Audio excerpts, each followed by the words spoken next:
Видео с номером двигателя. Так, это табличка, которая на ней как бы номер двигателя тоже есть. 89-й год. Так выглядит. Он в свое время был с экранированным зажиганием, которое было снято за ненадобностью. Ну и в общем-то вот его родной номер. В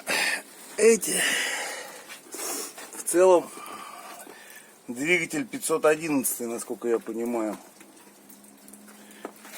В общем-то все.